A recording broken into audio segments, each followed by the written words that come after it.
Okay,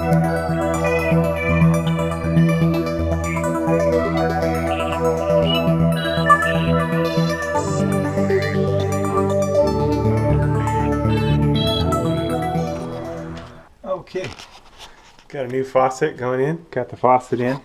I need to replace the supply lines. Problem is the regular supply lines I'm usually using were too short, so I wound up having to run up to the store.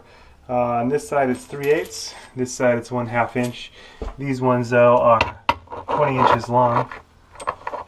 Needed to be able to reach down to these supply lines that were a little bit lower than normal. Anyway, it's a lot easier if you put the top part on first and then the ankle stop portion on afterwards. So, getting up in there is the tricky part.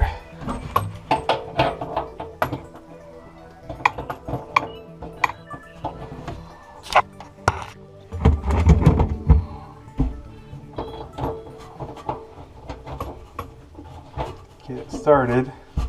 And then what works real great for getting up there is a basin wrench. Here's the basin wrench. It's got this anchoring teeth doodad that allows you to anchor right around the nut. Get the job done. Nice and easy.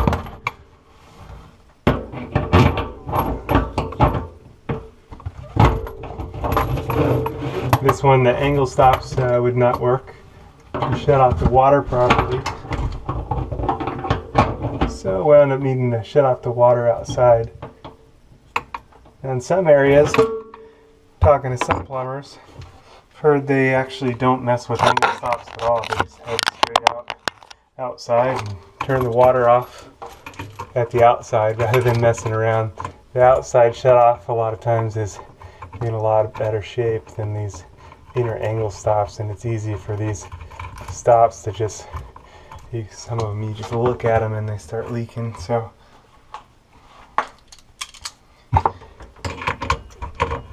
for the bottom 3/8 portion here, just tighten it on. Nice quarter turn past tight. We're ready there. See if that opens up. Like I was telling you, a lot of times these will leak. The angle stop. These especially, a lot of times will leak in between the on and the off position. So it's not so much, that's my experience, but it just depends on what you've got going on. You know, again, some plumbers will just turn off the house water all the way and do the repair that way. Mine, I'm usually able to get the angle stops to work, but and again, this one was an extra long reach. I'm usually able to reach with a 16-inch hose. Not this time. This one's way up there.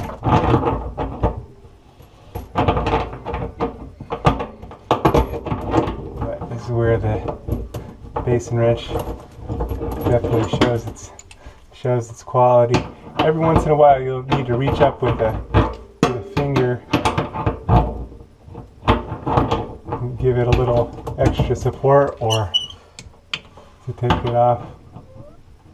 Whatever it takes. This one I'm ready for sure. Quarter turn past tight is good. We're all set up there. Final one is right here.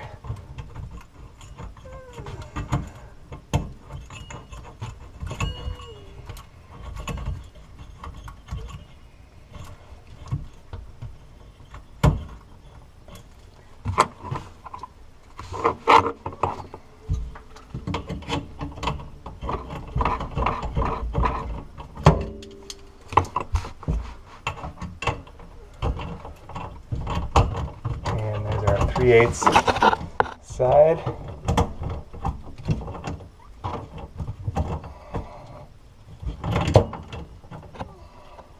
Again, nice quarter turn past tight, and we'll just double check everything. Go later, and if it needs to be tightened up, well, we can do it then. And make sure this one's open. This one was already most of the way open. Now, before I go and turn the water back on outside, I'm going to go ahead and open both of these lines. Oh, look, hot side's on, partially. Anyway, I'll go ahead and turn the water back on, but I'll leave these lines open. That way it forces any air out of the line. So you'll probably hear it spit and sputter as I go and do that. I'll leave you here for that.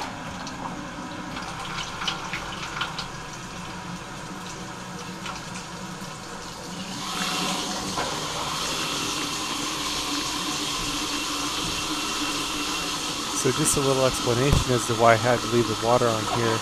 If the air is allowed to be left in the line, what it'll do is it'll cycle through the line, and then at any corners or turns in the line, it'll act like a hammer and blast against those edges and could cause a leak. And then of course you'd be wasting a lot more water than is being wasted here from the leak, as well as property damage and everything else. So just trying to minimize the amount of air that gets through the line.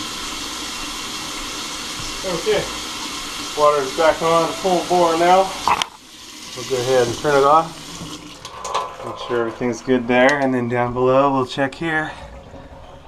Make sure everything's good there, nice and dry there. Nice and dry there. And up top. Nice and dry, nice and dry. We're good to go.